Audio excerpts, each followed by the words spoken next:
let's talk about Extinction Rebellion. Gail Marie Bradbrook, she's one of the founders of Compassionate Revolution, which is behind Extinction Rebellion. If you read any of her papers, any of her research, anything that she's done, it all looks extremely innocent. For example, I mean, everything that I've read of Gail's, I find it hard to disagree with, to be honest, but you've got to look at the bigger picture and some of the things that she's been involved in over the years. It may look all innocent, and I've been digging into this for well over a week now, and I can't find any bad word that she said, but I can find a lot of people that she's been mixing with. Right, let's have a look. So back in 2009, this is a court case to basically roll out more digital stuff, so stuff to do with the internet, 5G, etc, etc. She was a witness along with Mr. Russell Lawton and Anthony Walker, which is chief executive of Broadband Stakeholder Group. So here you go, here's Broadband Stakeholder Group, and these are all Broadband Stakeholder Groups sponsors and executives. So you have BBC, BT, Cisco, City Fibre, Department for Culture, Media and Sport, EE, Ericsson, GigaClear, ITV, OpenReach, Sky, TalkTalk, Tech UK, Free, Virgin, Vodafone, Wireless Infrastructure Group. So you can see she is involved with all sorts of people. Now, if you read through what she's actually said in this court case, there's nothing actually. I can't disagree with anything, but you really have got to look at. I mean, these people. Are they really the sort of people you want someone in the activist scene mixing with? Roger Hallam, better known as Julian Roger Hallam. Right, where do I start with Roger? He has been involved in various different ventures across the years. It's about 10 or 11. Don't be fooled by that. There's various ways that people hide stuff. Putting different versions of your name is one of them. Like, for example, if I just put Roger Hallam in, which is what most people would do if they were researching him, you would just come up with his company called the Radical Think Tank. I won't even go into some of the stuff that they promote, but that's how they hide stuff. It's usually to do. I mean, I usually find it with big businessmen. It's how they hide some of their business and hide some of their money laundering by using various different versions of their name, whether that be putting your middle name in and using your middle name like Julian's done. There's so many different ways that people hide their ventures. The one I wanted to look in and highlight in particular was Upstart, because this links with a guy who I think could be the money man behind it all. So Upstart, Roger was appointed on the 24th of December 1997, on the same day as a Simon Ord Jacobson. Okay, now they've got a couple of ventures together. I'll go on to, and this is what I mean as well about them people hiding their ventures. Now, if you look at Simon Ord Jacobson, I mean, some of those things that he's involved with are dodgy.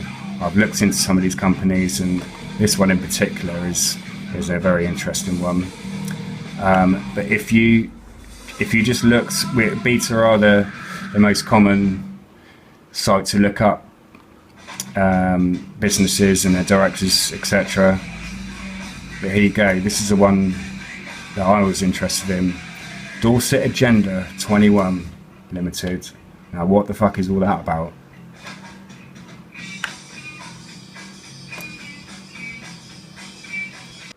Now, yeah, if you look up Simon Ord Jacobson, I'll go onto a different site. It shows his other ventures. Now, look at some of these. Wessex Resolution CIC, Co-Opportunity Limited.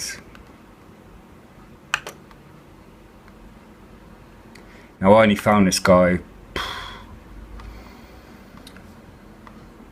very early yesterday, so I've only really been doing about a day's research on him. Education Services 2010. Oh, that's another one he's done with Roger. But if you look, I say this is what I mean with the different sites. If you looked up Roger's ventures on the Beta website, sorry, it doesn't show these. It doesn't show this green star,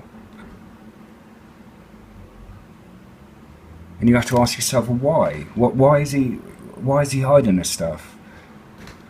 And I think it's his connection with this guy. Because as I said, they were appointed on exactly the same day with Upstart. Now, either it was just a massive coincidence that they just happened to be appointed on the same day,